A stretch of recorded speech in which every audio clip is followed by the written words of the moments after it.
Hello, viewers, and thank you for joining us on yet another exciting episode of Crime and Road Safe to Watch, your weekly program brought to you by the Zimbabwe Republic Police.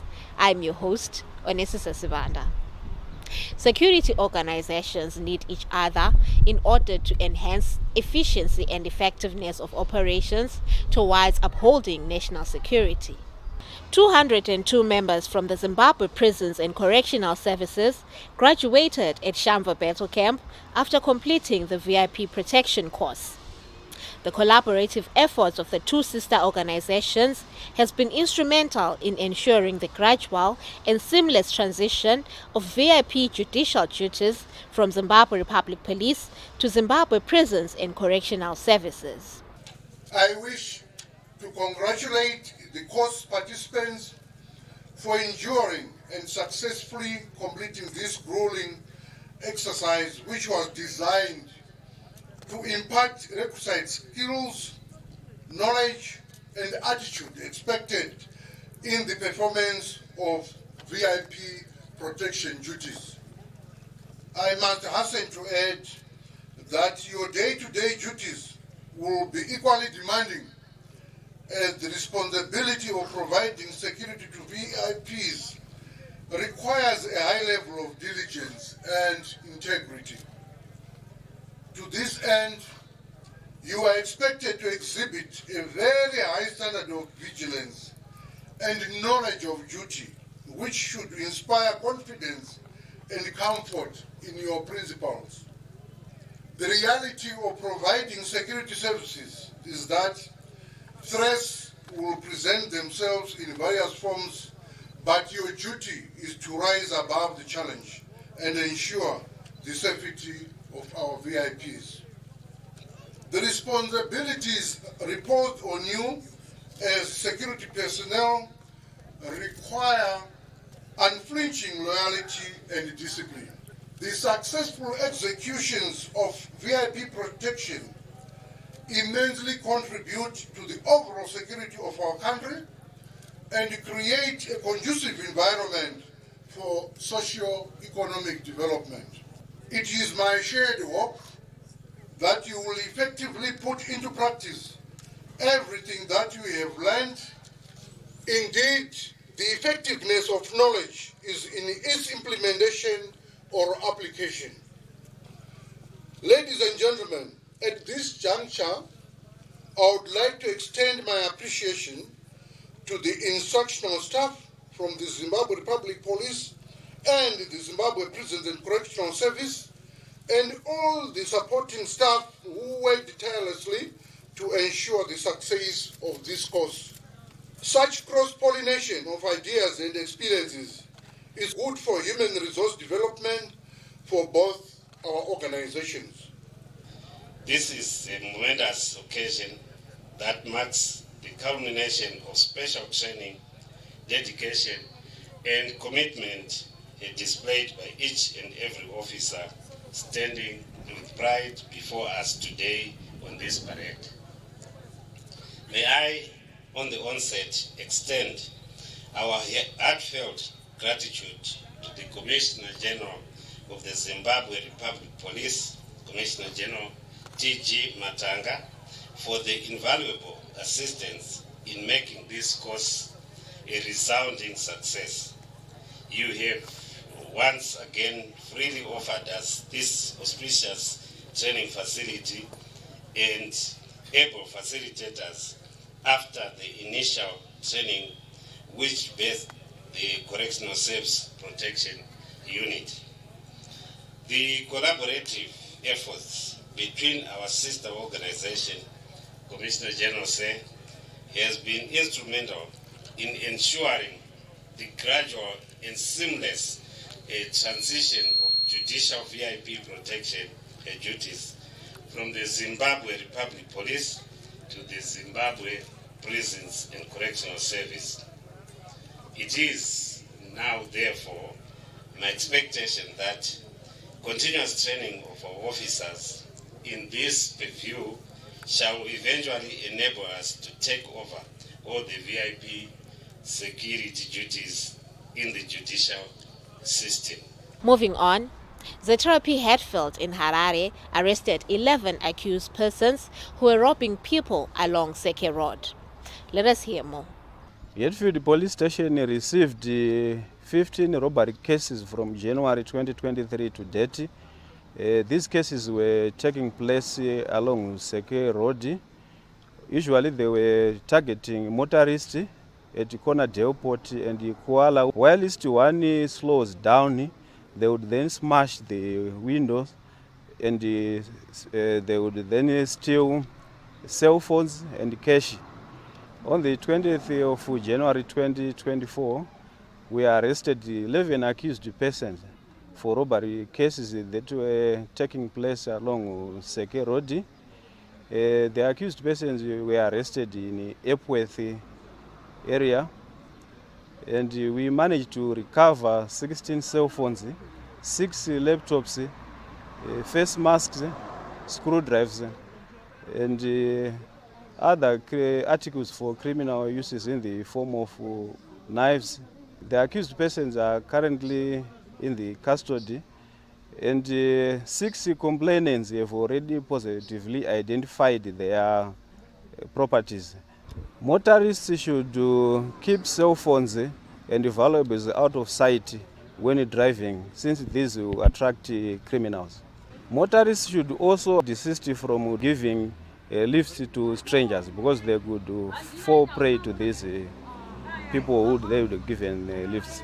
Ndakati ndichienda kumba along Seke Road padepot tichangodarika airport apo ndakamira ndakatsambuka paside peroad ndichida kuzvirelief. Pandakangodzokera mumota ndakabva ndanzwa bhuto rangu remota richivhurwa riri kuraiti, bva ndatoburitsirwa banga nematsotsi vachiti tipe mari. Vakabva vatora mari yandanga ndinayo nelaptop yekubasa nemaphones neimwe cash inga iri mulaptop momo, vachibva vatonyangadika musango. In total mari yavakatora yaisvika $160.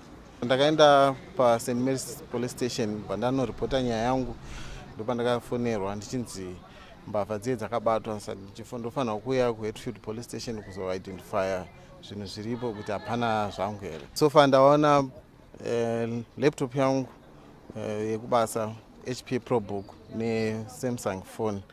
Mamotarisi vamwe vangu ndirongokurudzirai kuti ngatifambei takakeya madhoo, ngatisamirai muroad, zvine njodzi. From that story, we'll take a short break.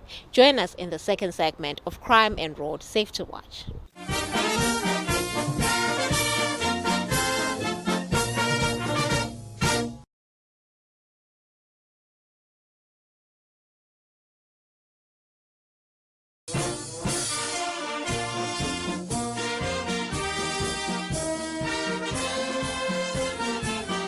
We are in the second segment of Crime and Road Safety Watch.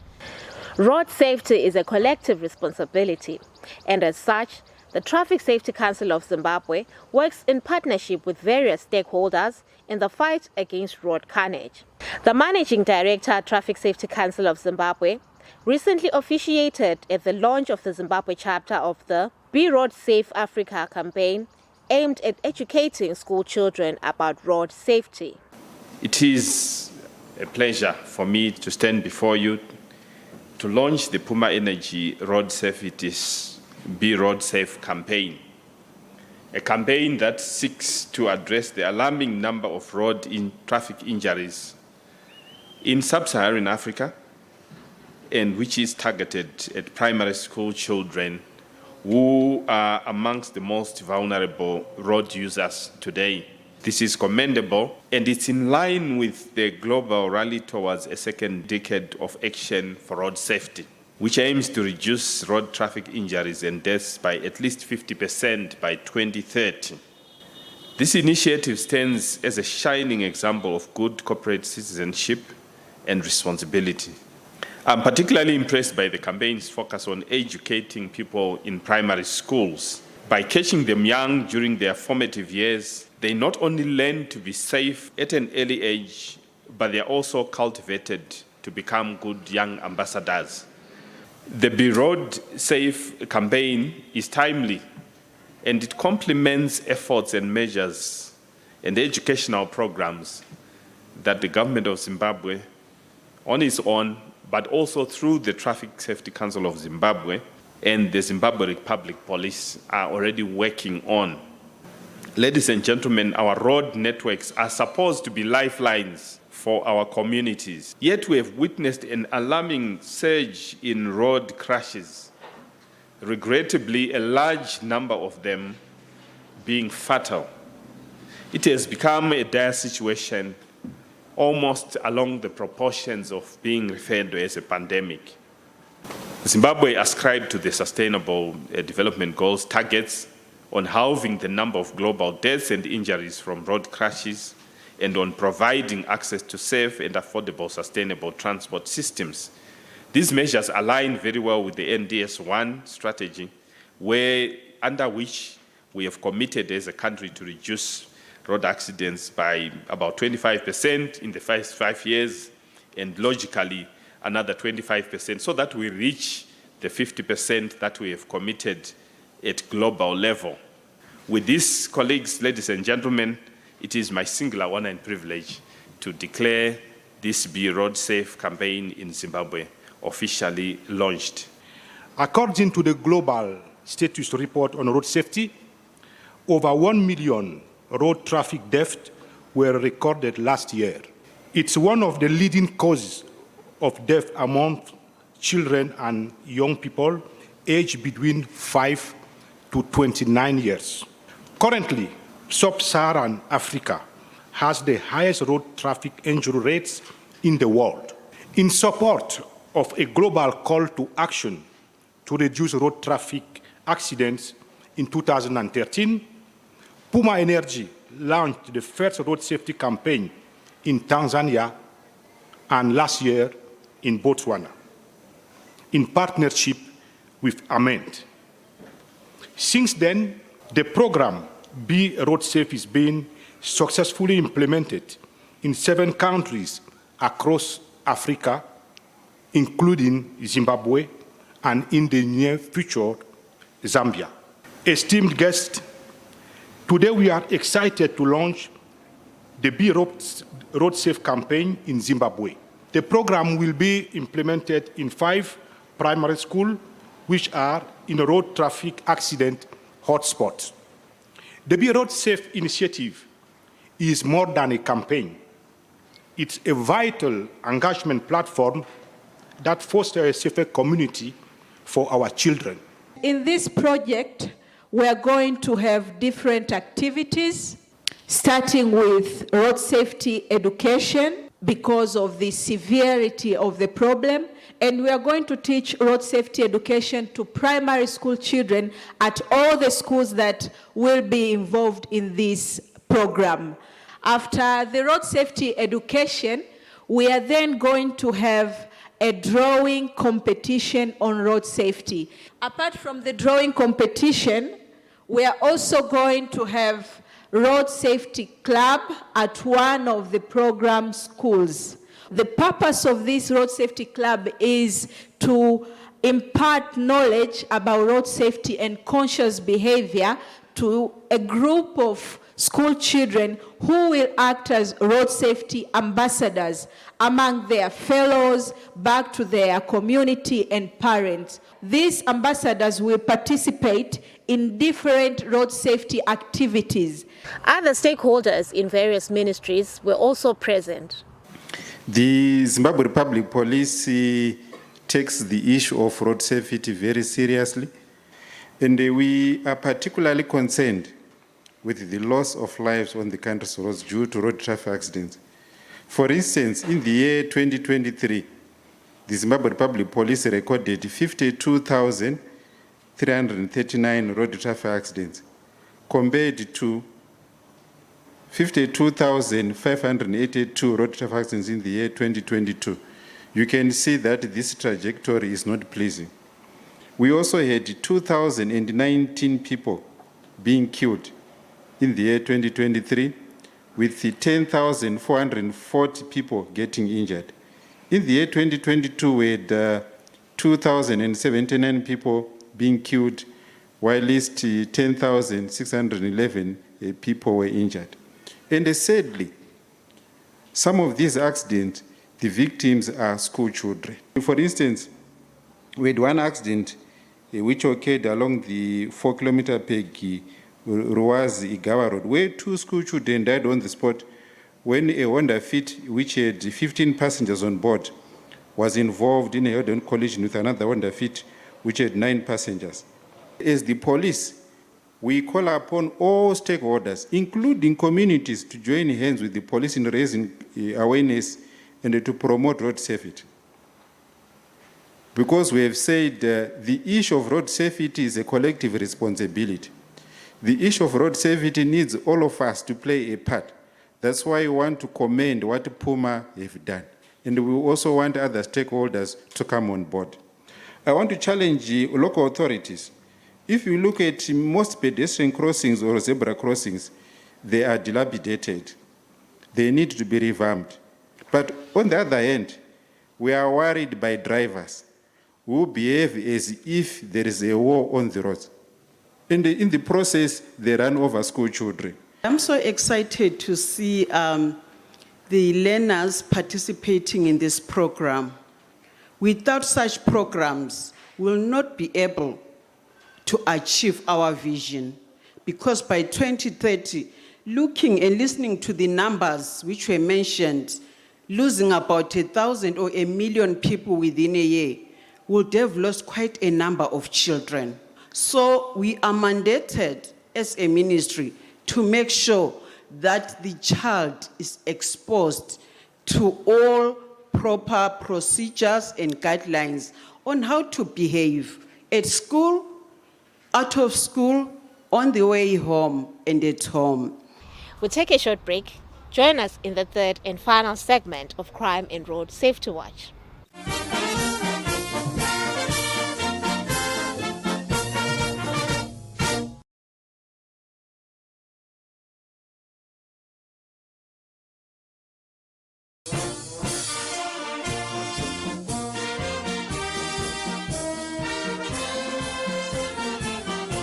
We are in the third and final segment. In Mashonaland East Province, S24E04 Makosa joined hands with the community and conducted an operation targeted at drug peddlers. This operation led to numerous arrests.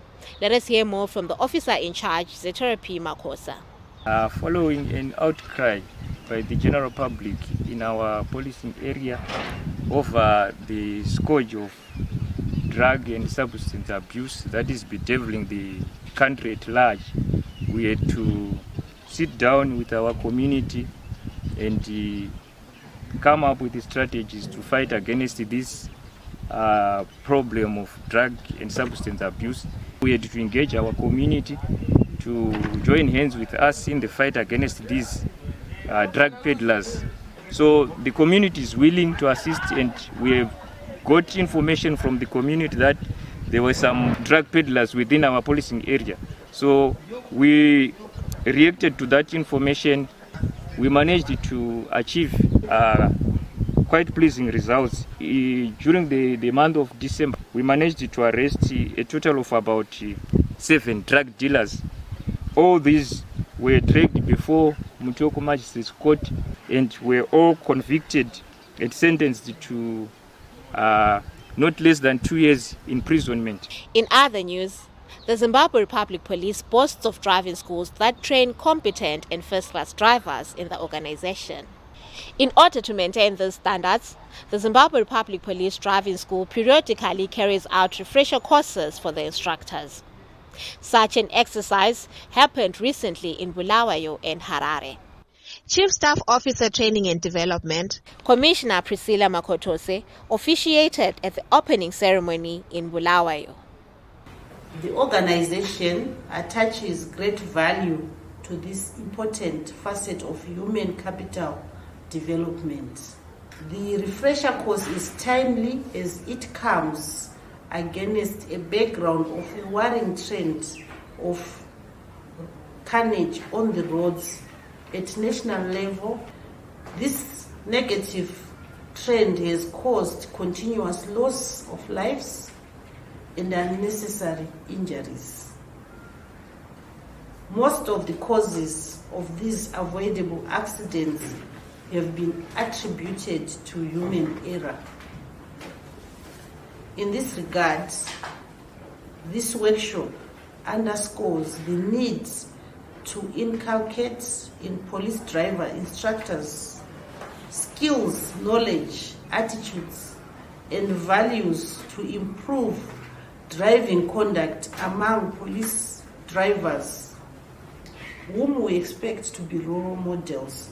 As trainers, you are therefore required to sharpen your own skills in order for you to remain abreast with contemporary issues, which you in turn cascade to fellow drivers. We also note that there is increased innovation in the motor industry, and it is of paramount importance that drivers should know their vehicles. I am reliably informed that this course will cover the following subjects, amongst others: the highway code, the roadcraft, basic theoretical concepts of driving, practical driving skills, basic mechanical theory concepts, and most importantly, possible causes and solutions to accidents. I have no doubt that this rich catalogue of subjects will greatly produce well-polished trainers. We now move on to people on the police wanted list. ZRP Budiriro is looking for Patrick Munagaza of house number 17756, Goshen, Budiriro 5B, Harare, for a case of rape. Tawanda Kungara of house number 11085, Budiriro 5A, Harare, is wanted by Budiriro police for a case of rape. Police in Budiriro are looking for Tawanda Liberty Danda of house number 404, Budiriro 1, Harare, for a case of unlawful entry and theft. If you happen to have any information that may assist in the location of any of those wanted persons, feel free to visit any nearest police establishment or contact us on the following details. Our national complaints desk number is 0242 703 631. Visit our website www.zrp.gov.zw or email us on feedback@zrp.gov.zw. You can also get in touch with us on our X platform @Police Zimbabwe or like us on our ZRP Facebook page, Zimbabwe Republic Police. You can also watch all Crime and Road Safety Watch episodes on ZRP YouTube channel, Zimbabwe Republic Police. It has been a pleasure having you along. From me, Onesisa Sibanda, and the Crime and Road Safety Watch crew, pleasant viewing.